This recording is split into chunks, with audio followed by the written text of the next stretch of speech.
Hello, everyone. Welcome to this Zero Waste live webinar.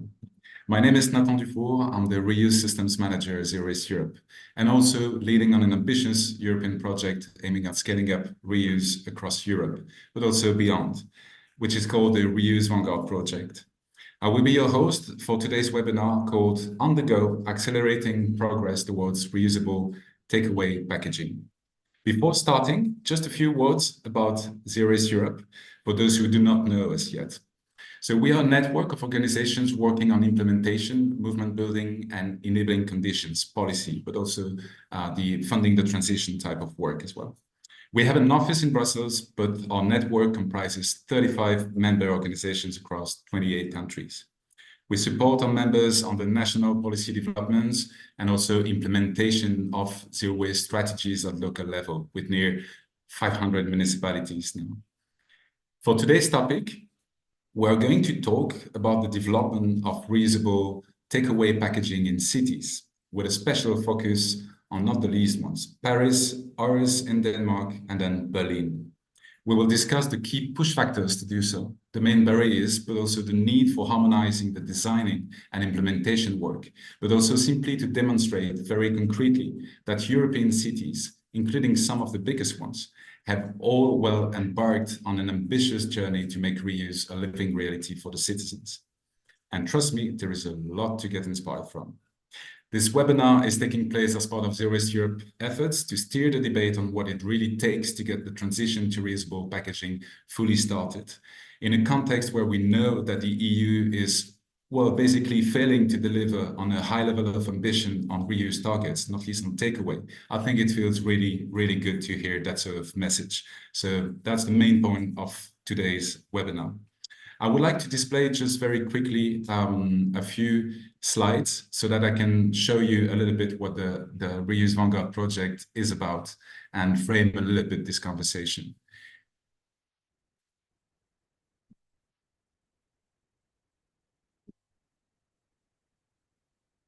Just a moment, and this presentation is starting. Thank you very much.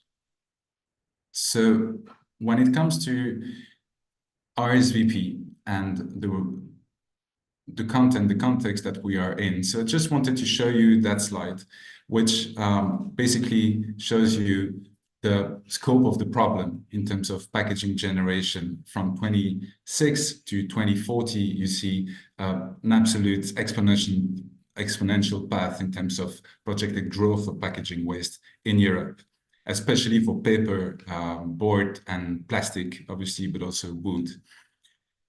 This is very much a problem we've been working a lot on, and also to explain and decipher that packaging landscape at Zero Waste Europe. But there is another picture as well that we want to show you, which is the work we've been doing with the economics of reuse study that you can either scan the tag here when reviewing the presentation, or we are sharing the links as well here.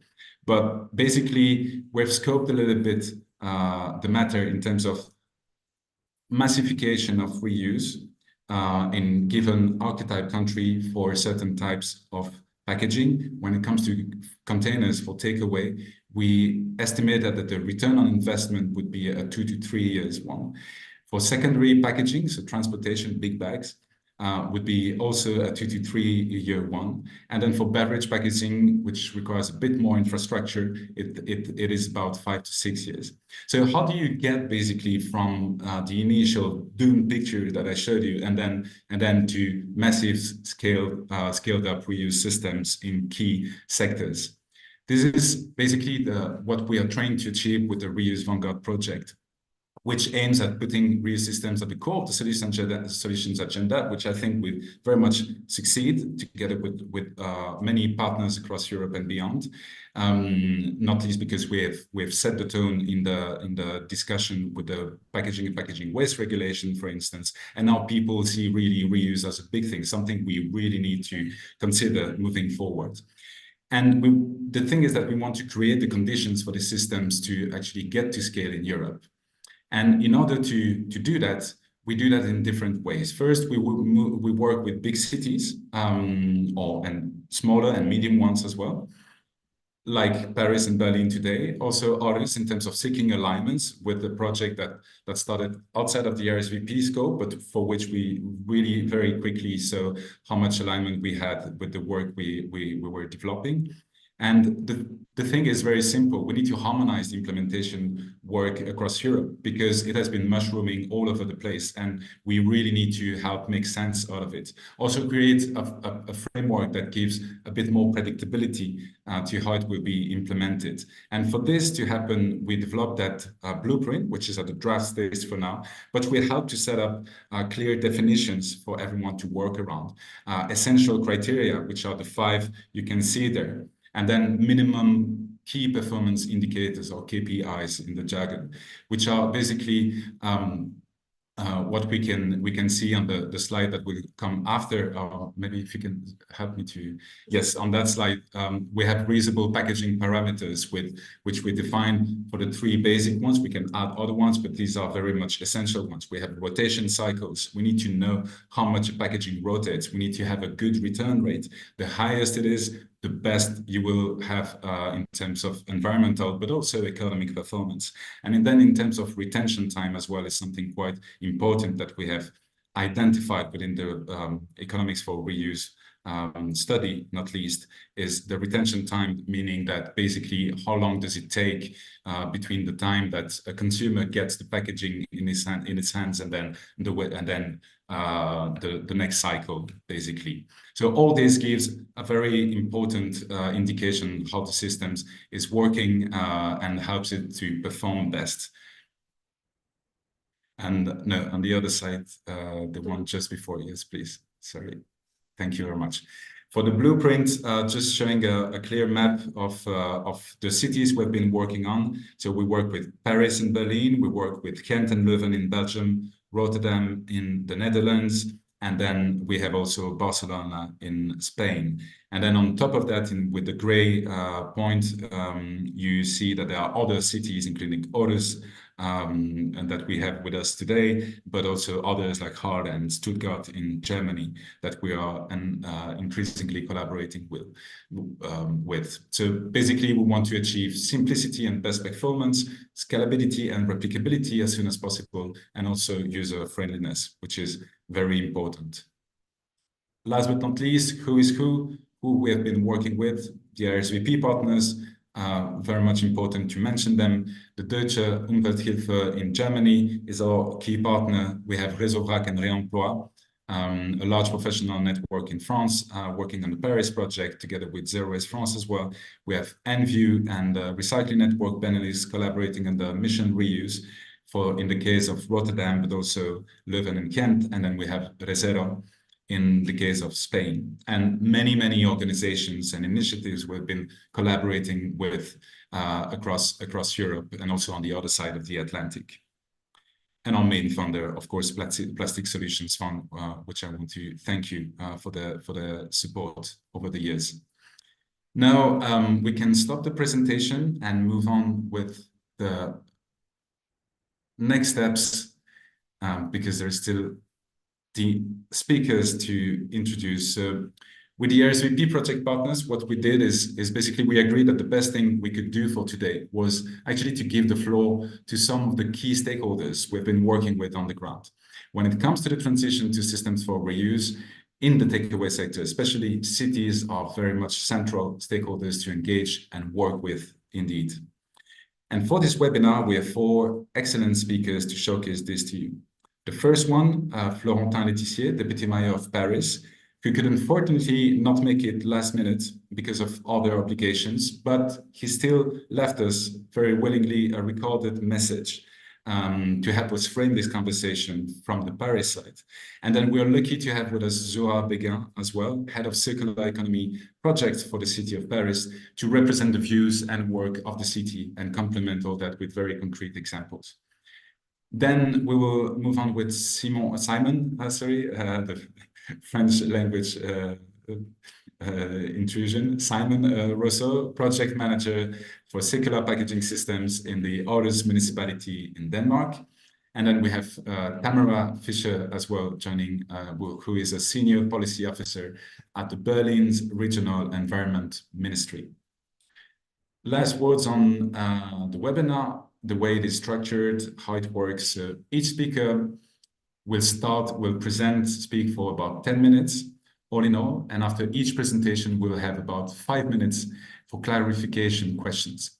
In the case of Paris, we'll start by playing a short keynote speech from the Deputy Mayor, and then Zura will then be with us to answer a few questions and also be with us for the entire exchange. Once all presentations have been done, we'll have 20 to 30 minutes for Q&A and then discussion with all the speakers, including questions from the audience. Regarding the webinar tools, very important as well, the chat box. So feel free to introduce yourself by using the chat. There are many of you today.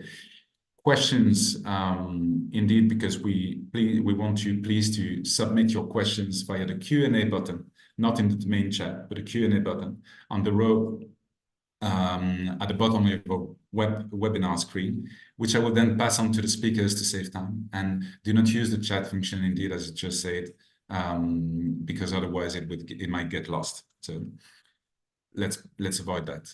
Anyone watching us also via YouTube can submit the questions in the chat there, and a team member will pass them to me as well. Without further delays, let's start by playing the recorded address of Florentin Letizier, the Deputy Mayor of Paris, who is currently in charge of the social and solidarity economy, circular economy, and the contribution to the zero waste strategy in Paris. Let's play the video.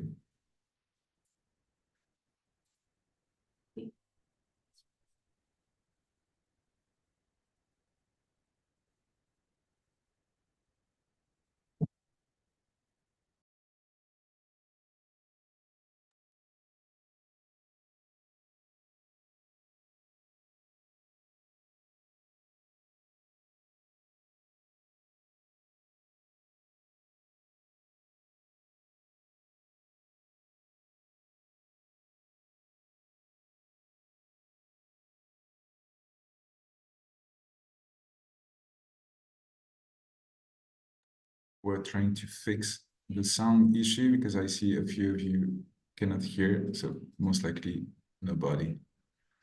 Right. It's going to be solved in a second.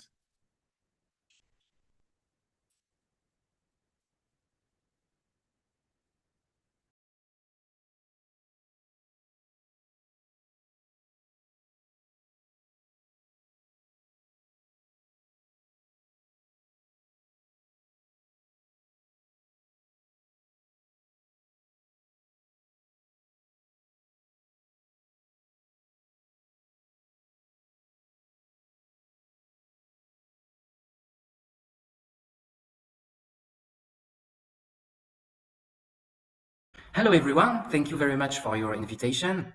Sharing experiences between different territories is always very interesting and very inspiring. I would have loved to be able to be there today live to exchange directly with you, but unfortunately I had a last-minute obligation. Still, I wanted to leave you this pre-recorded message in which I want to convey the city of Paris political message. I will start with sharing our vision in Paris regarding the elaboration and implementation of zero waste and reuse policies. Since January 2023, a French law has obliged catering establishments with at least 20 seats to use reusable cutlery. However, this obligation does not apply directly to takeaway sales. The city of Paris is using this legislative context to support retailers in their adoption of reusable takeaway packaging. It is estimated that switching to reuse in the Paris takeaway sector alone would make it possible to avoid 1 million items of packaging per day or 15 tons of waste per day, and to reduce Parisian packaging waste by 7% by weight and 32% by volume. Our aim is to prevent the production of thousands of tons of packaging waste in the area and to move away from the throw-away approach, while at the same time creating local jobs. Indeed, we believe that our local economy and the population would benefit from developing reusable takeaway packagings, since it would create non-relocatable and integration jobs. The mayor and I are convinced that social economy and circular economy are linked, which is why we want to pursue a policy of a solidarity-based reuse system.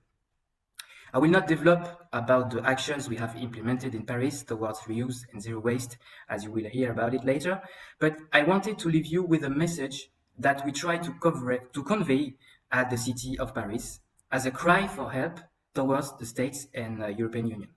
Cities can launch ambitious reuse projects, but at some point they reach a stalemate. Us cities cannot and should not have to bear alone the costs of implementing such policies.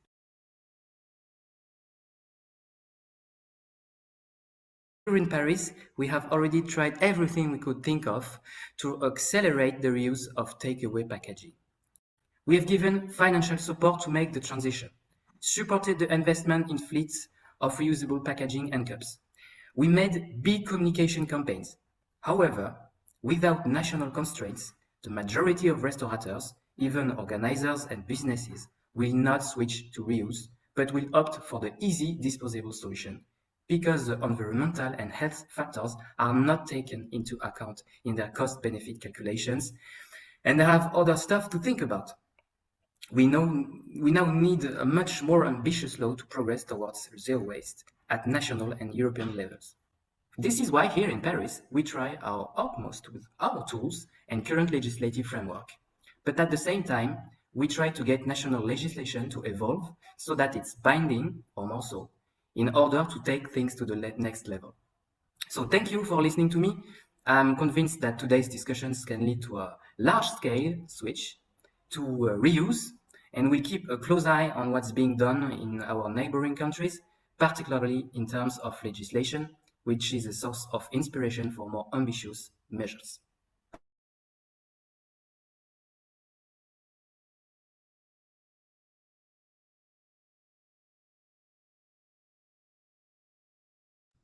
Thank you very much, Deputy Mayor, for the recording and for the kindness of your attention. I'm now turning to Zura. Zura, complementarily to the vision shared by the Deputy Mayor of your city, could you please give us an overview of the different actions that have been implemented so far to promote reusable takeaway packaging? Anything else that's being we should know about would be quite nice to highlight as well. And I believe you have a presentation, so we can maybe start sharing as well. And you need to unmute yourself. Yes. Sorry. Thank you, Zura. The floor is yours. Yes. Yes. Hello, everyone. Thank you so much, Zero Waste Europe, for organizing this webinar, which was very necessary because I think there are a lot of cities which are interested in the subject, which are already working on this subject. So, gathering together today and continuing the conversation after this webinar seems like a very good timing. Let me just figure out if you see my screen right now and if I can put it full screen. Is it better this way? Yes? Okay. 1 second, I cannot see anybody.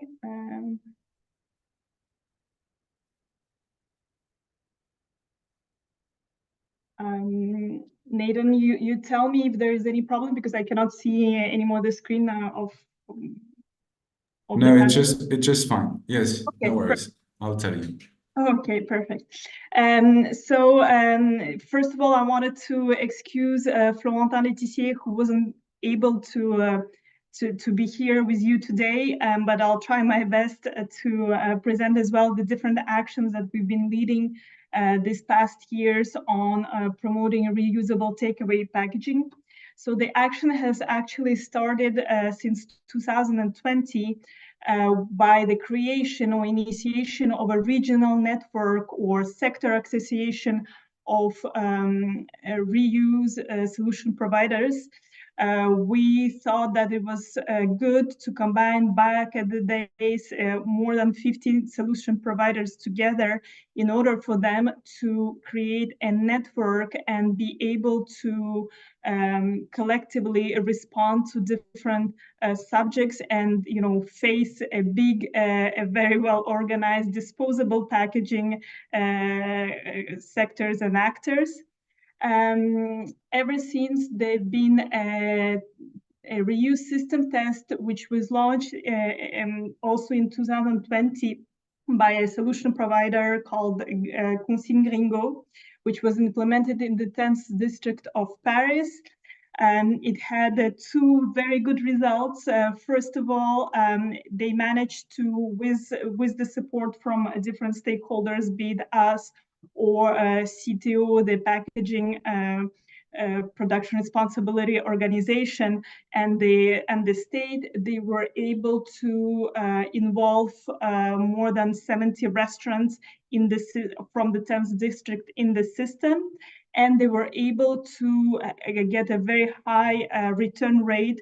More than 86% of reusable containers were returned. However, what that experiment also showed was the very low levels of consumer participation. There were only 500 users over 1 year of the system. And that was very kind of disappointing, but also, gave us a good return of kind of lessons learned in order to see what went wrong and what we need to do in order for it to go further. So we also tried, and that I think one of the things that Zero Waste Europe tried to, emphasize as well very much is the need to have standardized reusable containers in order for them to circulate as much as possible. While some work is being done on national level, we didn't want to wait for it to be over. So we financed the acquisition of more than 20,000 reusable containers in order, to create our kind of local standard here in Paris. We've also been putting in place some actions in order to directly encourage restaurants to switch to reuse system by creating a toolkit which clearly explains the 4 steps that the restaurant needs to take in order to switch to a reuse system, and listing all the different solution providers that exist today in Paris, which according to the feedbacks that we get, is very useful because often the restaurants are really lost in different solutions that exist. We've also financed 3 months free trials, more than 250 free trials, which are available today for any restaurant, so that they can try for 3 months completely free with no re-engagement obligation behind, so that they can test the reuse system, and hopefully after 3 months they can continue with it, or go back to disposable system. The logic behind was really for us to push the restaurants to make this first step, in order to get the experience of reuse. And finally, we even we're offering the investment, the financial aid for restaurants in order for them to buy the necessary material, being dishwashers, reusable containers, sometimes it's storage shelves, in order to put in place the reuse system. We also launched 2 call for projects. One was launched in 2022, and there the objective was to finance solution providers in order to support scaling up of their activity. So different solution providers, more than 20, were actually financed with that call for projects. Being for packaging for transport, being for the deposit collector equipment, furniture, be it for the transportation of different products. So really different things. And in 2023, we wanted to make a focus more on the event sector. More than 2,000 events are being organized every year in Paris. So we wanted to encourage the event organizers, but also the solution providers for reuse alternatives to switch to reusable packaging for the events. So we financed some events that were willing to make the switch. And for more kind of more longer term solution, we also finance the solution providers so that they can buy a fleet of reusable containers, which are exclusively reserved for the events in Paris. So that the event organizers can get a lower rate for renting this reusable containers during the events and for the washing fees after the events. We know that one of the main barriers in implementing a reuse system is communication. Communication towards the restaurants, but mostly communication towards the Parisians in order to install this new habits. So not too many actions have been done to my taste on communication issues yet, and that we're very much aware of this.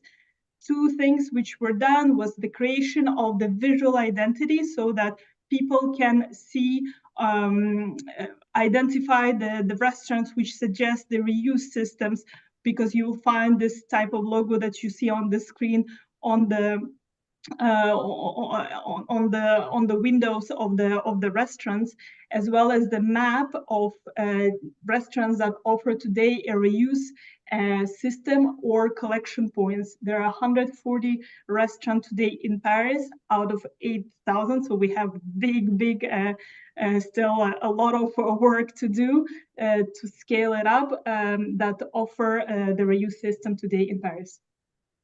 In terms of upcoming projects, one of the strategic decisions that was made is to implement a kind of all-inclusive system for restaurants in more of a neighborhood district level.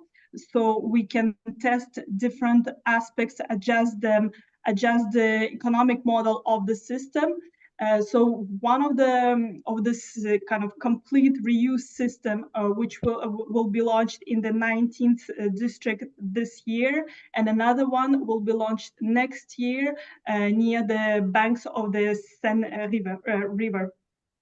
So this complete system includes renting the containers to restaurants, picking them up in order to wash them with the bike, washing them in the specialized washing centers, and reproviding again the restaurants with the returnable containers. And the deal here is to make the cost similar to the cost of the disposable packaging. That's what we've been working on. And three other projects very quickly is one testing that will be done of the reuse system on at two covered food markets in Paris. For those of you who have been in Paris, you know how many food markets. There are more than 80 food markets that exist in Paris. So we decided to start with two covered food markets to see how we can substitute the disposal packaging used at the food markets with the reusable packaging, and before deciding whether the system can be replicated in other covered food markets or even open food markets. We are also following up very carefully the creation of a regional deposit hub. So this is the RSVP project that Nathan was talking about just before, which is being led by Réseau Vrac and Remploi. The model is done. It has been validated. And now it's in the phase of finalizing the financial contribution of different parts.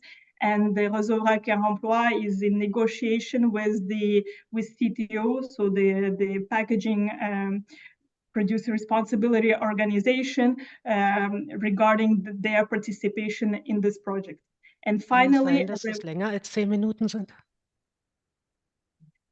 And finally, just one last point, I'm sorry.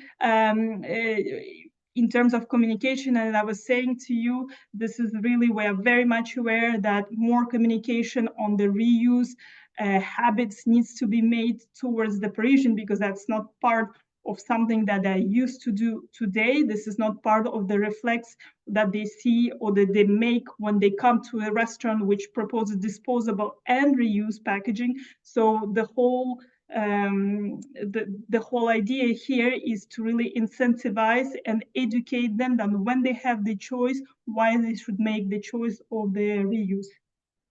Thank you very much for your attention. I'm very curious to listen to the other presenters and to interact with you today or later on. Don't hesitate to contact me. Here's my email address. Thank you. Thank you so much, Surah, for this very clear presentation. It's a brilliant compliment to what the Deputy Mayor was saying, actually, because we get to picture way better what you've been doing concretely. And I see quite a few questions on that as well. So we don't have lots of time now with you, but we can refer to some questions afterwards as well. But maybe just one from the audience and then one from me, if you don't mind. The first one from the audience, the one I see here from Stephanie, is what was the initial cost for restaurants in Paris? You said they had a 3 months free trial. How did the reuse system work? Did the consumer have to pay extra for the glass container and get their money back when they returned the container? So for the 3 months trial, as I said, it was completely free for the restaurant. So that was the deal, and that was the financial part, which was made by the city of Paris in order to cover the cost of providing the solution for 3 months. In terms of the consumer cost, there is no cost to a consumer as long as the container is returned. So if they play the game, then there is no cost for the consumer. And I'm sorry, the third part of the question was? Oh, and I moved it, and it was about, I think that you answered that. It was about how the system works, generally speaking, and the consumer, do they have to pay extra for the glass container or not? But you replied to that, I believe.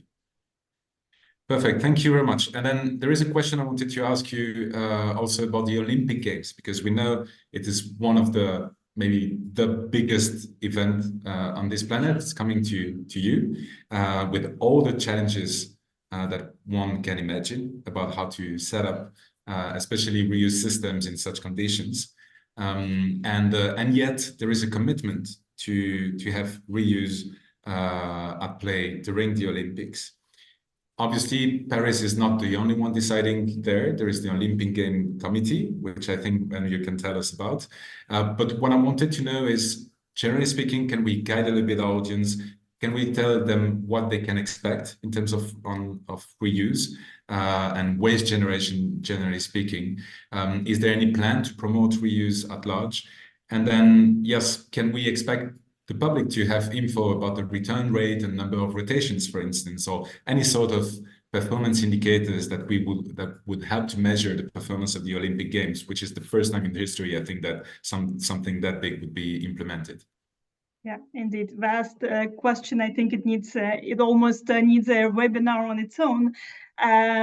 But to reply to you, indeed. Contrary to what we can think, because it's called Paris 2024 Olympics, the city of Paris organizes very few things on its own. During the Olympics, it's really the Olympics committee which is in charge of all the competition games, the opening ceremony, many things which are not, unfortunately, which we cannot really influence, even though obviously we're in constant discussions with them and trying to push the things as much as we can. Things which do depend on us, we did work on that. One thing which actually doesn't depend with what we managed to negotiate is with the biggest sponsor of the Olympics, which is Coca-Cola company, which will not sell any plastic bottles of soda on any of the games competition sites. They've developed and will put more than 300 soda fountains in place on the competition sites, which will be refilled which will be used with the reusable cups. So that's one thing which will happen. Another thing which will also happen, there will be a marathon for all, which we expect around 50,000 participants. So it's not only athletes, but anybody can participate in a marathon. Usually it generates more than 400,000 disposable plastic bottles just during that marathon. So this is the marathon for the first time, which will be without any plastic bottles. We will make sure to install water in reusable containers every 5 kilometers so that the runners can, chunk the water, put back the cup and continue their running. And this actually will be installed in permanently for all type of street running competitions from September on. So no more plastic bottles during any running competitions in Paris starting from September. Last thing which we also organize as the city of Paris is what we call the zones of festivities. So basically fan zones is, more than 60 fan zones will be installed with big screens and, some food and beverages and food. Yeah. And we are trying to, it's in process of selecting the offer or the solution providers, but those zones will be also no disposable packaging will be allowed on those fan zones. Thank you very much, Zura, for the details. I'm now moving towards Simon. So Simon Rosso, am I pronouncing it properly? Most likely not. No, in Danish it will sound completely different. Anyway, sounds good. Sounds good. So Simon, you're a seasoned project manager with expertise in technological and behavioral science within the waste, recycling, and reuse domains. And currently, you're the leading figure in the initiation and management of an innovative deposit return scheme for reusable takeaway packaging in the Aarhus municipality, launched on the 17th of January this year. So it's very fresh. And you will tell us more about this project, I'm sure. But what I wanted to say is just as an intro comment is this ambitious project you're leading has been running for about a month and a half now, which is short, but it's there and it still show that we can learn a lot about it. So that's very much important that we learn about these initiatives and then cross-pollinate as well with other type of work.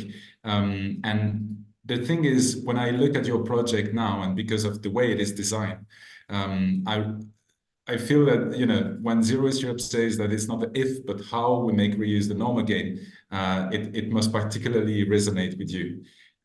Because you're actually making it happen at a city scale, which is very impressive indeed. Can you tell us how you are making it happen and what are the possible preliminary learnings maybe you feel like sharing with the audience already? Yes, of course. And first and foremost, thank you for having me. So I'm Simon, and I work with Aarhus Municipality as a project manager. Just a quick intro. Yes, I'm sitting on a boat. I'm a little bit under the flu, so I quarantined myself on the boat. So just to get that out of there, so nobody is wondering what's going on there. But yeah, I'll try and share my screen and go through the presentation here. Yep. And Nathan, can you please give me a thumbs up if you see everything seems good? We see the presentation, you can put it in full screen and it will be perfect. Okay, that's it. Perfect. Go ahead. A little bit of mix of Danish and English here. I didn't have the time to do the graphical work to translate the picture here. But yes, as Nathan mentioned, in Aarhus, this is the second largest city in Denmark. We have built an open deposit return scheme for takeaway packaging. And in many ways, I think we're at least the first to do some of the things we're doing. A lot of systems around, and we've heard some great projects from Paris as well. But yeah, we try to really think about convenience and try to put this into this project. Just a brief overview. What's here on this picture is, of course, just what's happening. You can choose it, you can enjoy it, and then you deposit it. It's as easy as that for the consumer side. So the call for action as a city. first and foremost, I can say as a country, and you know this, we're spending millions and billions of disposable packaging products every year. That's the first thing. We need to address this. But when you look at this perspective from a city, we were prompted by some different things to start this project. First and foremost, local engagement. People want this. This is not just something that we want or cities want. The local businesses do want this if it's designed correctly. That's a takeaway that's very important. But also, I started looking into when I got this task of looking into this project. I started providing data. So looked into the general waste composition and also littering. And what we saw was kind of mind-baffling. The graph you see here to the right says of the general waste composition in our city, 48% is packaging from takeaway to go. That's an insane amount, and it's growing. Litter is the same. It's a very big problem for the city of Aarhus and many cities around Europe as well. Furthermore, we had a growing public awareness of the issues of the single-use packaging, which actually prompted that our citizens said that when asked did analysis on the citizen opinions, it showed that this is by far the fraction that they dislike the most. So yeah, that was kind of the prompt to start this project. We defined it as a public-private partnership. We did a tender process where we put out market. We built a tender with market criteria based on market analysis, what works and what doesn't work in regards to reuse systems. I'm not saying that this system is the only one that works, but we at least tried to build something that is positive for both the consumer and the local businesses. Something like central washing, standardization, central logistics, and we have public points of return is something that was very important for the stakeholders within Aarhus when building this. And furthermore, I put cashless here. So the system is built on cashless. So that will be MasterCard of Visa, who's partnering together with Toma, who's our partner on this project, for a cashless payout of the deposit. I think I covered this a bit already, but the basics of this system is, as you would understand, it's a circular system for takeaway and to-go packaging. So from the customer side of view, when you get a coffee or a drink, for now we will shift into different food type packaging within this year. But for now, it's only coffee and cold drinks. You'll pay an extra 5 crowns, which equals to around 70 euro cents when you purchase your cup. You will find a return vending machine situated around the city where you'll get your money back to your card. And then Toma, our project partner, will collect the dirty packaging, drive them to the local sanitation hub, wash them, and then redistribute them into the circle. So, yeah, we all know what this is about, but yeah, this is the system. Yes, everything is local. So the washing facility, the washing hub has been built in Aarhus. The stock facilities are in Aarhus. So it's very localized. Basics part 2, I call this. So yeah, so far we've placed 25 RVMs around the city of Aarhus, and I would suspect that many of you don't know the overview of Aarhus, but this is the city center you see to the right here. So we placed 25 RVMs, return vending machine, based on the criteria being near to the public, being near to partners, easy accessibilities and such, and of course near energy supply. That was a hard one to crack actually. There isn't an indefinite amount of space in a city like Aarhus, so that was a big task to get the right placement for the machines. The second generation machines here, as I briefly talked about earlier, we will have a shift of machines where it can take takeaway packaging for, let's say, burger boxes, sushi bowls, and such. And furthermore, it will utilize energy from solar. Yes. I can say, and I said this from the beginning, we have strong engagement from our local community. That's just 100% sure. We have 50 coffee shops and cafes onboarded now. And as I said before, we are only looking into coffee shops and cafes now. When we merge out, this will of course be much more. And we see a growing number of shops being onboarded every week. So this is the participation voluntary. The city has only provided this possibility and to get a collaboration with someone, but we have not pushed this. So this is completely voluntary. So great numbers to start off from. We really see engagement. And just to put this into perspective, Aarhus is only the inner city of Aarhus only has 90,000 inhabitants, around 250,000 the full of Aarhus, but only 90,000 in the inner city. So having 50 coffee shops and cafes onboarded, that's a lot. I can't say specifically how many is there in Aarhus because a lot of restaurants also sell coffee to goes and such, but it's a large part of the shops in Aarhus. So how do we do this with strong engagement? First and foremost, this is something that the industry is asking for, but they do need strategies. They do need local and national harmonization, so to speak, and that's what we provide as a city to go into this. But we have done a proactive outreach. We've talked with all the partners in the beginning of the project. That's easy when you have a city in the size of Aarhus. I know, I'm well aware of that. But we've tried to define this in collaboration with them. So that's why I think it's quite not easy, but yeah, quite easy to have so many partners from the get-go. All right, a little bit of data. We've only been going 1.5 months, so to speak. But here you see the numbers so far. I think I just moved this box here. Yeah, so we had the best day. We had 2,739 cups being deposited in the machines, and we have an average that's trending upwards slowly, but it is trending upwards, which is important. It's not stagnating. It's not declining. And we're around 1,400 plus packaging products per day being deposited within our city. That's great numbers, and this is actually more than we would have hoped for when starting.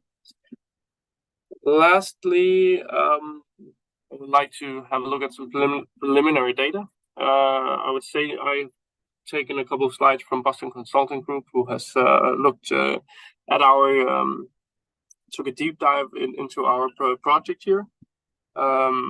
We are waiting as well for Eunomia, a great analysis institute, to provide more insights into the specific project that we're doing. But they are quite similar in what the findings, which of course just makes it more valid in my point of view. But if we look over here, you can see we have proved that this is possible. We can see that stakeholders want it, but in order for this to succeed, we still need to gap the reuse, single-use cost. It is still a little bit more expensive if you look in scale of economics as a system like this. It's still a little bit more expensive to do the reuse alternative. So we do actually still need some national or European legislation that enables this shift completely, because it is money-driven for a lot of people. We need to acknowledge that, and that's understandable. But as well, we see here on the bottom that in environmental terms, this is the way to go. If we scale this up, this is just so much better than status quo. We will have a lot more waste, of course, which is one of the reasons why a city as Aarhus is going into this project. But we will also have a significant reduction in greenhouse gas emissions. So we need this change. But I think what the takeaway point is that we really need scale. And we need harmonization of this. So it's great to be a part of this as well. So being able to share what's happening through Europe. So thank you so much for that opportunity, Nathan and Sirius. Yeah. With great pleasure, Simon. Thank you so much for your great presentation. And indeed, scale is essential. And it's great to have that message as well. One shouldn't start too small, right? Simon, and how does it influence in terms of, because I'm thinking as well in terms of, establishing a pathway to profitability and return on investment as well, because this is quite key, right? We can't just set up things if it's not going to work economically speaking, and we know that. Even as environmental NGOs, we know that, and we've been doing our homework as well to get that through. So how is it looking at in the next years in your case? Well, it's looking good. If this is possible, and this is, things are happening both in the EU and also in Denmark, where the pathway will be paved for the reuse systems. But we are also looking at a system that we don't really know how does this perform when it's scaled up. Now we have a city, which is a very good pilot, but how does the economics actually look when we scale it up? I think national strategies and a national aim at a reuse system would probably be close to just being enough for making this a viable financial solution. So, but there might be the need for regulations to really scale this as well. But yeah, we're close. We're getting close of financial viability. Thank you, Simon. And the last one from, let's see, from Davide. What is the cost for recovering and washing the reusable cups during the pilot? Yeah. So there are two main kind of financial flows you need to be aware of. There's, of course, the deposit. That's a zero-sum game. But that's around 70 euro cents that just floats through Tomra, our partners, the consumers. But then you have what we call a handling fee. So that is what you're asking in this case. For this project, we have, and I just calculated before we started, so that was a good thing. That's 0.20 euro cents for a partner for having a coffee cup with a lid. And that is including everything. So logistics, sanitation, transportation, and such. But that number is, you could say, it's mirroring a future where this is scaled. This is not the true cost of a system that is only performing 1,400 cups a day. That's the cost of a system where you have 1 million cups a day. But you can't really start a project like this and say, now you pay 4, 5, 6 times the amount that you normally pay for single use. So just to be clear, this is not the true cost of a city system as it is today. This is a mirror for what it will look like when it's scaled up. So that's why we also put money into this. We subsidize or we put development money towards Tomra within this concessional agreement. Which is phased out over time. It will be phased out. This is the 3-year concessional agreement. Yeah. Afterwards, this needs to be market driven, which I am very confident it will be. Thank you so much, Simon. For the sake of time, I'm now turning to, and there are lots of questions. It's like really, there are 25 questions or more in the chat box, but we won't be able to address all of them, but let's try to address the key ones and also at the end of the webinar. So let's turn now to your last but not least speaker, Tamara Fischer from Berlin. Hello, Tamara. I know you had troubles to join this webinar. I'm sorry about that, but thank you so much for holding on and being with us. From time to time, logistics can be a nightmare online. You're a senior policy officer in the regional Berlin Environment Ministry with expertise in administration and political science, and you've worked across Paris, Brussels, and Berlin, focusing on regional development and the environment. So you drive sustainability policies for a greener urban landscape. You're committed to fostering systemic change and advancing environmental consciousness in Berlin's administrative realm. It feels like it is basically what we're doing at Zero here, to some extent, not within Berlin, but. Tamara, Germany has been regularly pointed out as a great example of how well designed reuse systems in the sector of beverages, for instance, can work at scale in other sectors as well, but especially beverages, and how that can deliver both from an environmental and economic viewpoint. And in recent years, we've seen reuse initiatives also developing quite fast in the takeaway sector, which is a sector presumably where cities have a bit more leverage, I think, to influence. You might contradict me, but That's my comment, intro comment. And then Berlin is supporting this, and not least as part of the RSVP local project, which is led by the Deutsche Umwelthilfe, or Environmental Action Germany. Can you tell us more about the German ecosystem, the initiatives of your cities, and also the sort of challenges you still see on the way to scaling up? Yes, thank you very much for having me. And I have finally joined your presentations and so on and so on. But I share my screen now and I put it on screen. And you have to tell me if you can see it. Perfect. Yes. We can see it. So perfect. So yes, I will give a short overview and I try to do this in 10 minutes, which is a lot because we did a lot. I said, I put it in 4 points: before the Single-Use Plastic Directive and its German implementation, after, and the results. So we start with the before, and this is only on the regional level, but I put some numbers here, so I don't have to repeat the numbers of coffee cups, single-use coffee cups in Germany and Berlin, but just to know, we are speaking about 9,000 points of sale for coffee to go in Berlin, and in addition, we have restaurants, snack bars, and so on that sell takeaway food.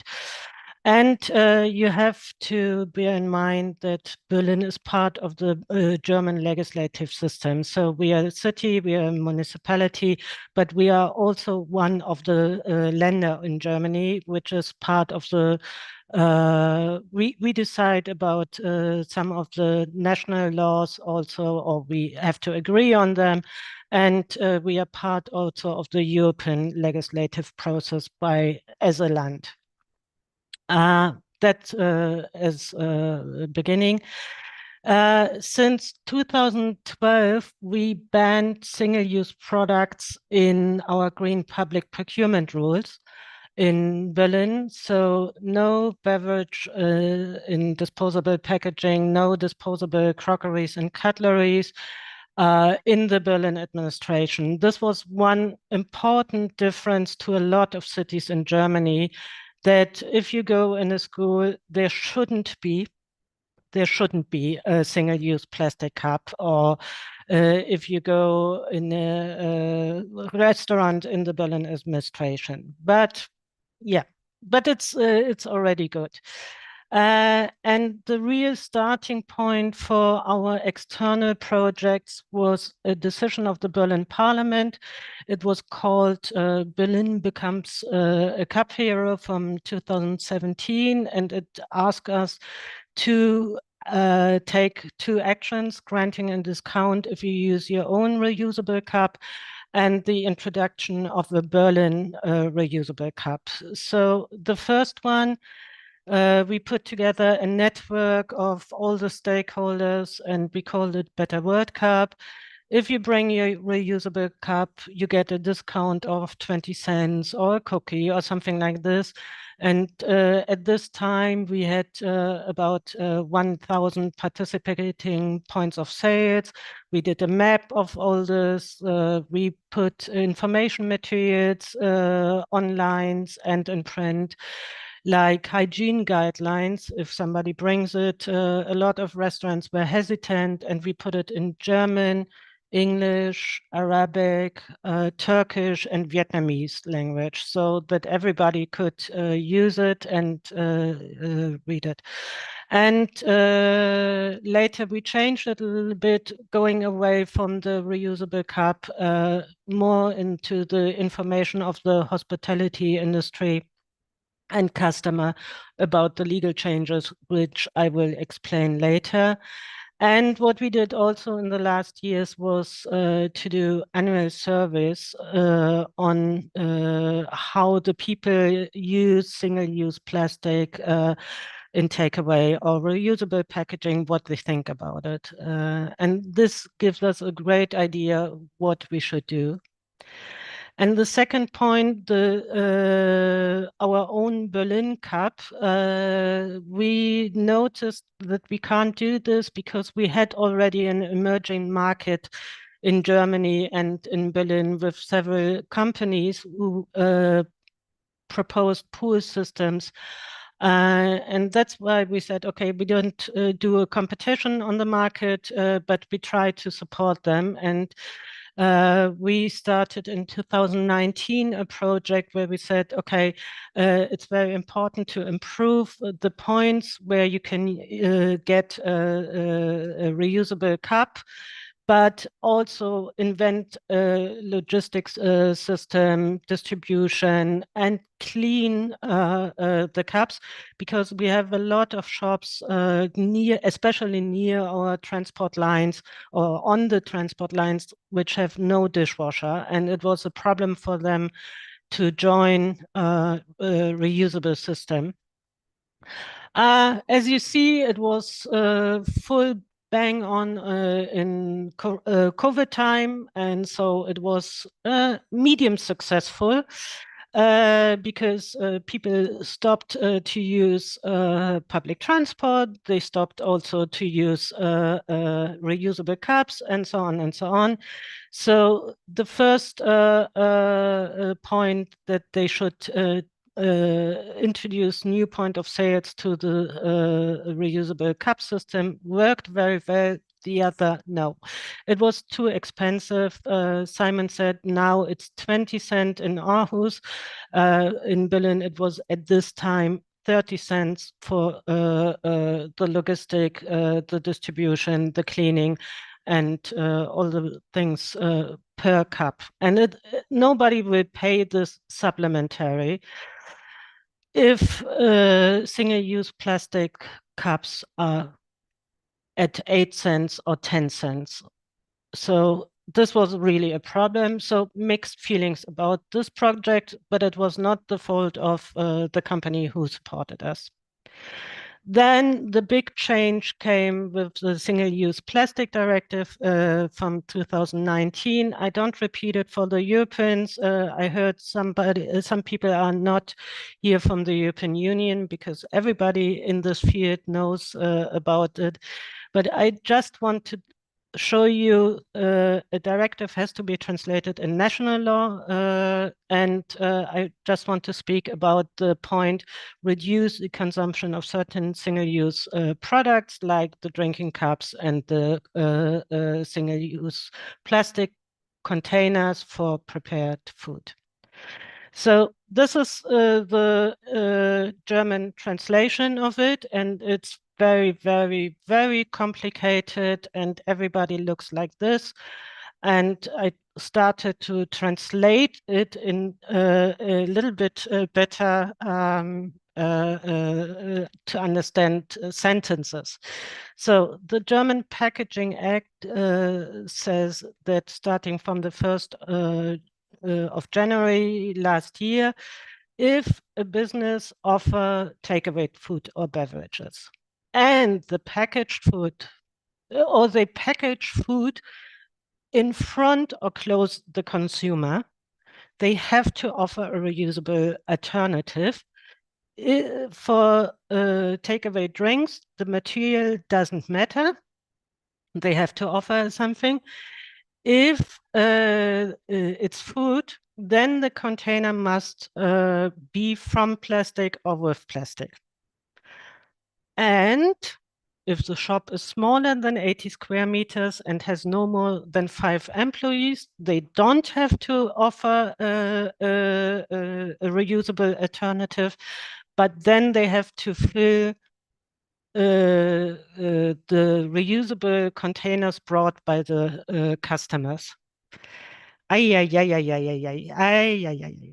is very complicated, and it doesn't, it's a good idea, and I like the German word Mehrwegangebotspflicht, which is the reusable offer of obligation, but it's very complicated. We are good Germans. We try to fulfill everything.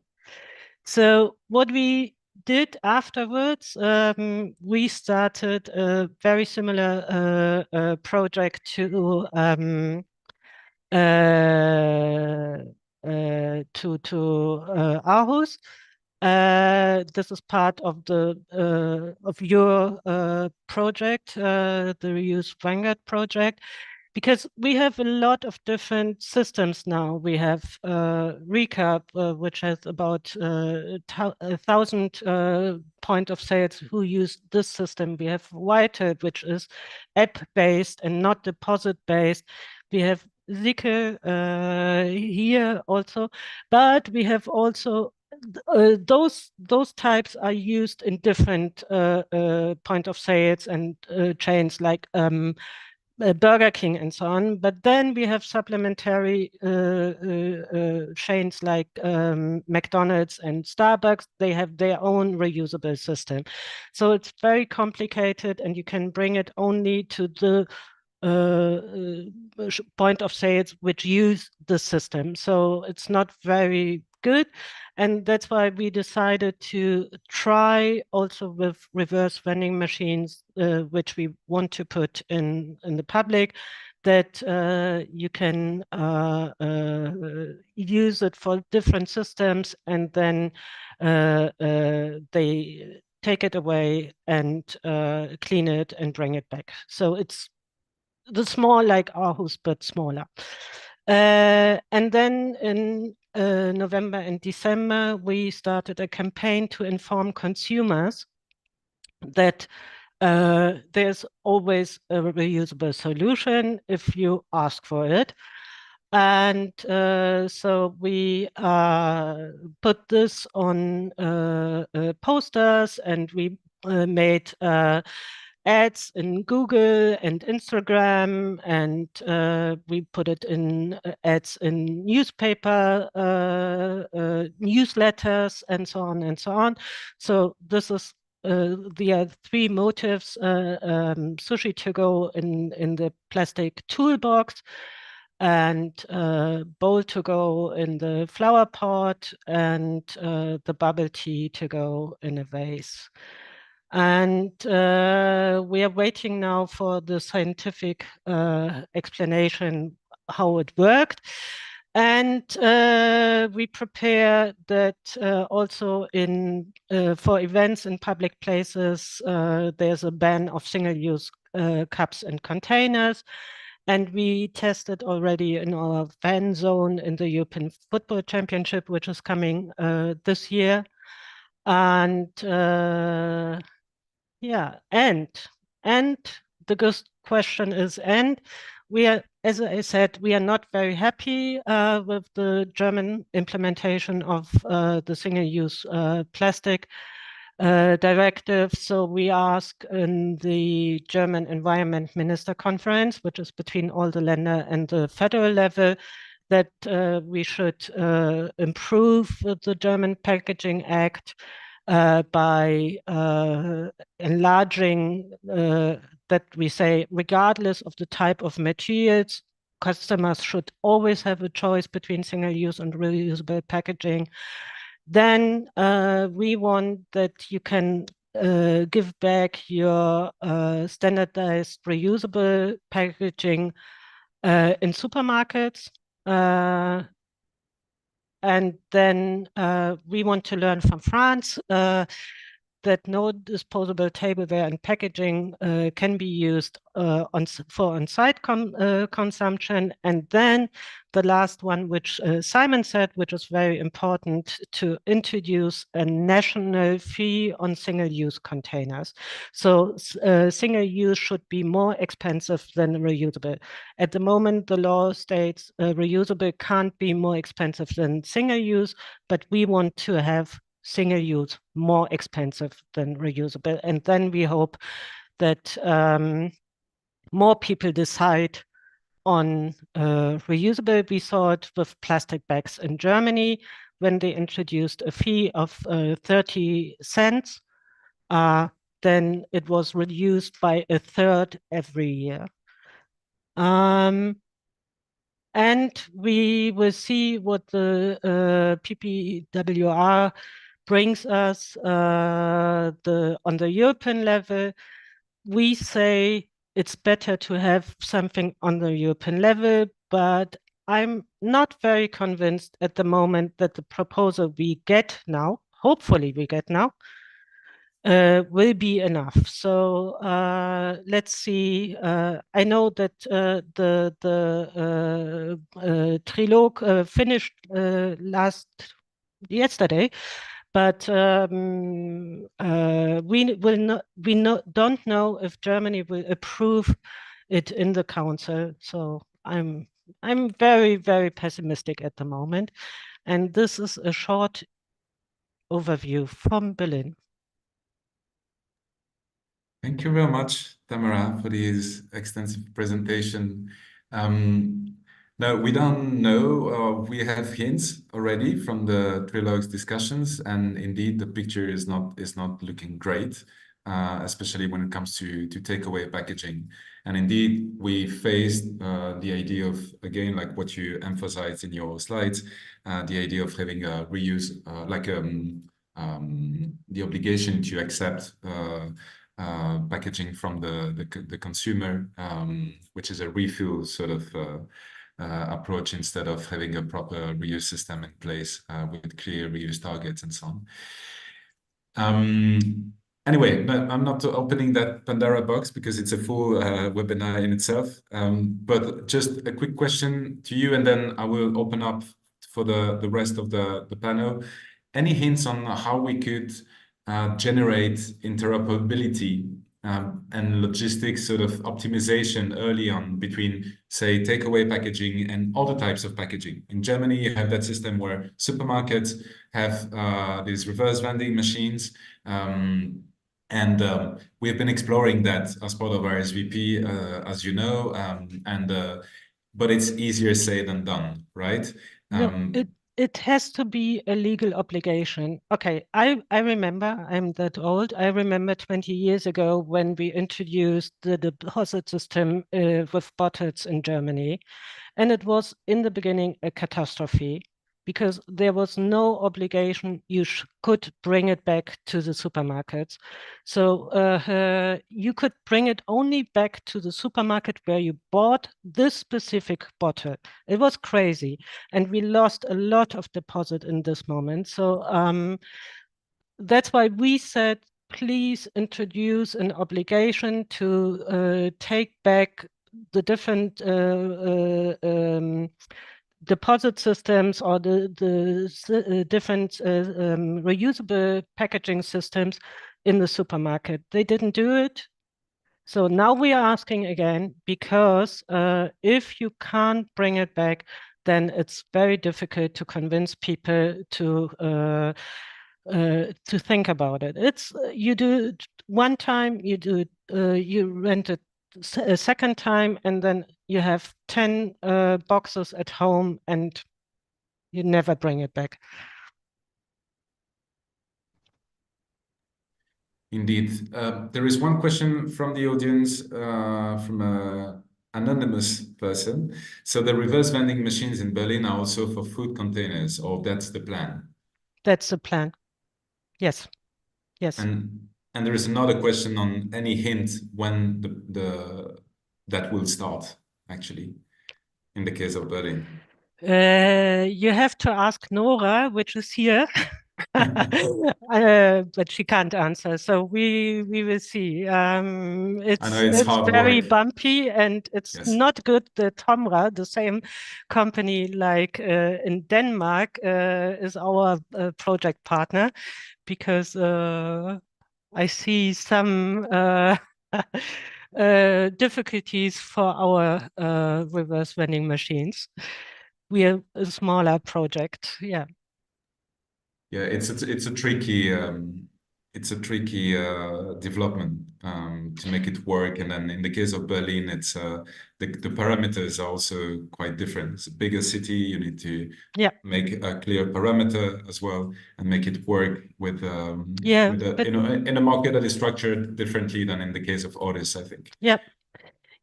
So it's, as I said, we need really to support this project, this idea. We really need the legal obligation, and we are really, really fighting for this.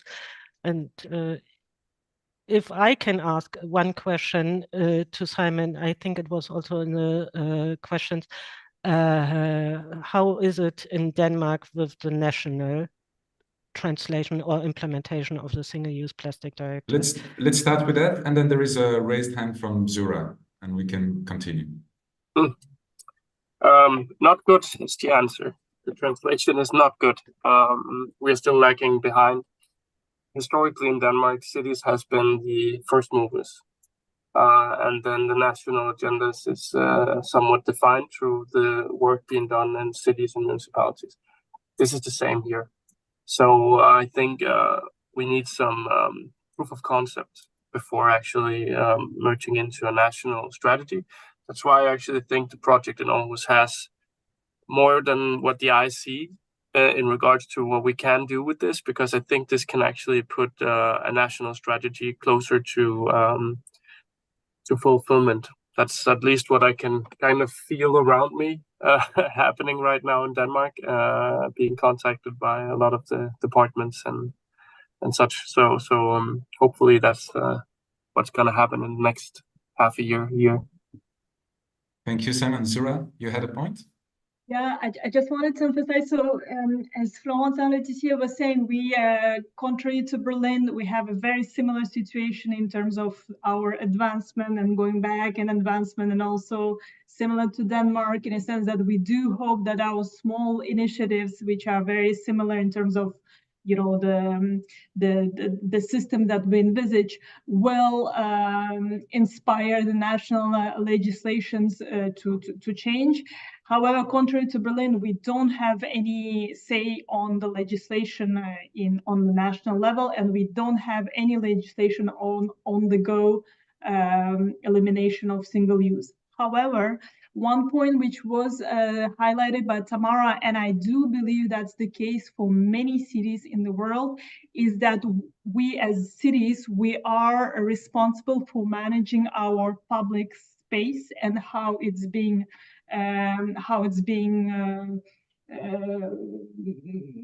explored basically, and what type of restaurants, of packaging, of our event organizers we are allowing to be put in place. And I think at least that's what we are trying to do internally, is to go as far as we can with this lever that we have in order to, you know, prohibit as much as we can, as long as the activities taking place on the public space. So that was just more for other cities.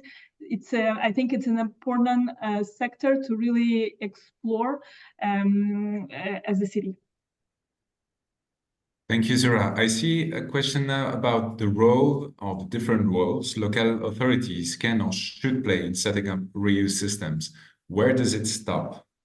It reminds me of a conversation we had when preparing for this meeting.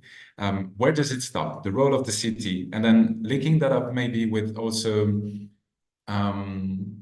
the interplay between the private sector and the public authorities.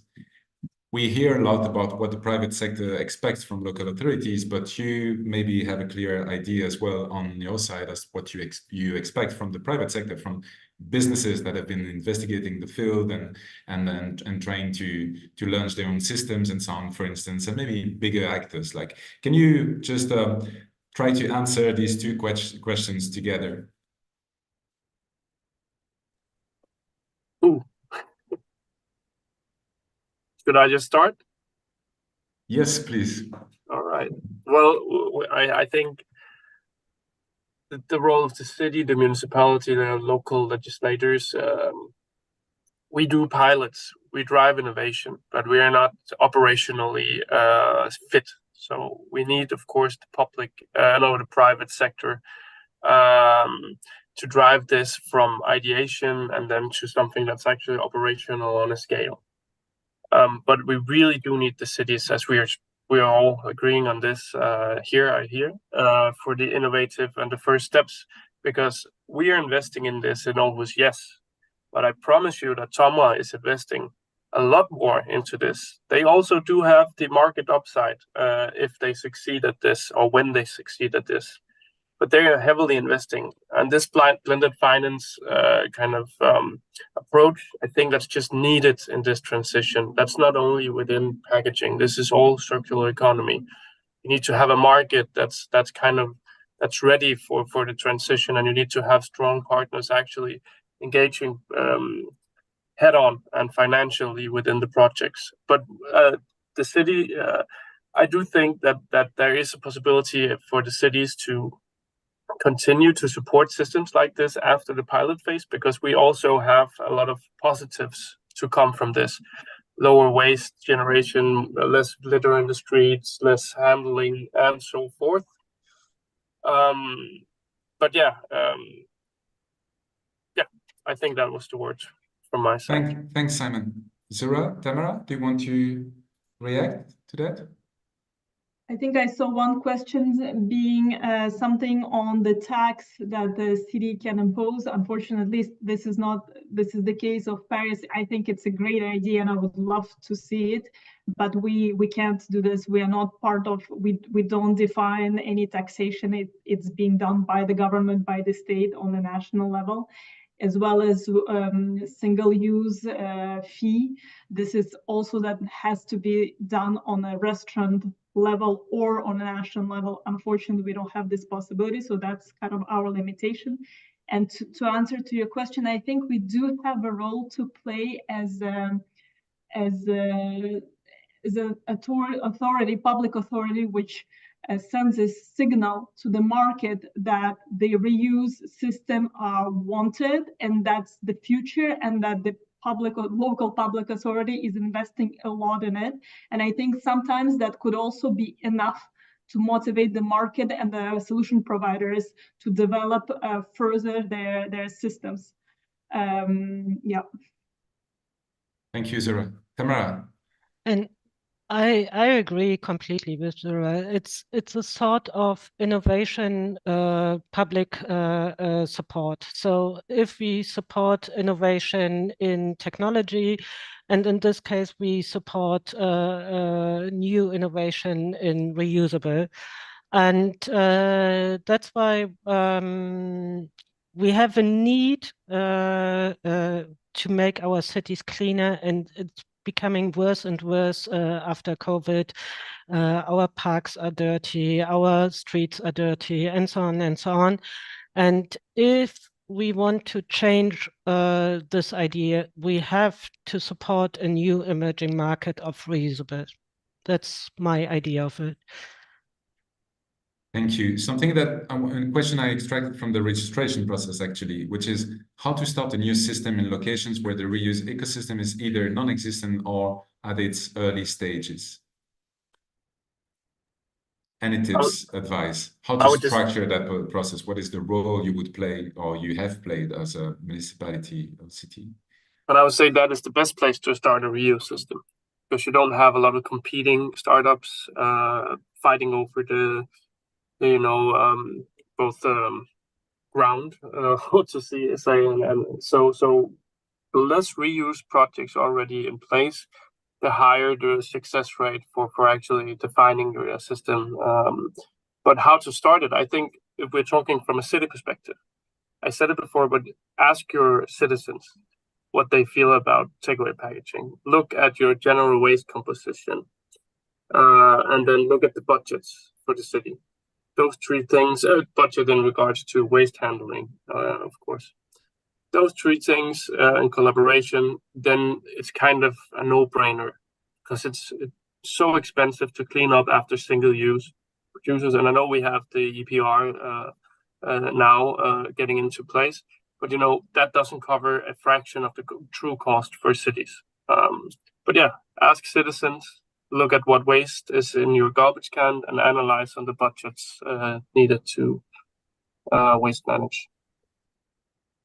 Thank you. Anyone else wants to react to that? Yeah, it's the experience that Aarhus and Berlin did. So make a public tender, ask somebody to support you. Don't invent your own system, because it's too local and it will not have a chance to grow over your city borders. But if you make a tender, and say, I want to have a system which works, and you have to find participating point of sales, you have to do this and this and this, infrastructure, logistics, and so on and so on, then you can support it with some money, and either you take it from the Article 8 EPR system, which should be translated already in your country, or you have to take money for the non-cleaning later on. Thank you, Tamara. There is maybe, Lazura, you want to answer that, but there is a question maybe for the last 2.5 minutes we have. I could ask you quickly, we are struggling to enroll businesses. Laura, a question from Laura. Struggling to enroll businesses in our reuse program for takeaway food. Do you think it helps to start with beverages, not food containers? Any other ideas you would quickly throw in? It's really literally a few seconds for each of you, maybe. We did it in this way. We started with cups and then later only added containers. But frankly said, I would do it in the same time now. And in terms of incentives, is there anything, good tips, good advices you would like to give? How do you convince consumers and businesses to hop into a project like that? Oh, this is different. Consumers and point of sales. This is very, very different how you approach them. And I'm sorry, this is not 2 minutes. I can show you a lot of studies saying for the consumers, you have to, at advertisement, make reusables less expensive than single use. You have to have a big possibility to use reusable, and then you will get results. This is a study from Scotland already in 2017 who said every point, single point makes 3-4%, but if you put them together, then you get higher results. This is for consumers, and for point of sales, legal obligation. Thank you very much. Zira, Simon, any last reaction? I think this is part of also the message that you are trying to convey. I think having the infrastructure on the streets, so basing the vending machines, making it visible also to consumers. I think that's also part of the key. We all know that this vending machines might be a bit empty at the beginning, but I also think it's like, yeah, it's bringing it to the street and conveying the message, and whether we are or not, being part of it. Apparently, social media also works extremely well today with many young influencers, and I think people are looking at it, and maybe finding the good target community, being it people who are taking to go at work, so the employees, students who are using a lot of also food to go, should be important also in structuring your communication campaigns. Thank you so much to the 3 great speakers, plus Florentin Letizier, of course, who shared his recorded message. This is the end of this webinar. Unfortunately, this is all the time we have for today. We could have continued for a while, I'm sure. You will shortly find the recording of the webinar as well as the copies of today's presentation on the events sections of the Zero Waste Europe website. Thank you everyone for attending and participating, and a special thanks to our panelists, of course, for your time and excellent contributions, really. We cannot answer all the questions, but please feel free to reach out to us via the news@zerowasteeurope.eu. And if you want extra clarifications from our panelists or Zero Waste Europe, and we can liaise obviously with them. We also encourage you to sign up to our newsletters, obviously, and keep an eye on Zero Waste Europe website to keep up with our next webinars and our activities. Thank you all very much again, and we look forward to the next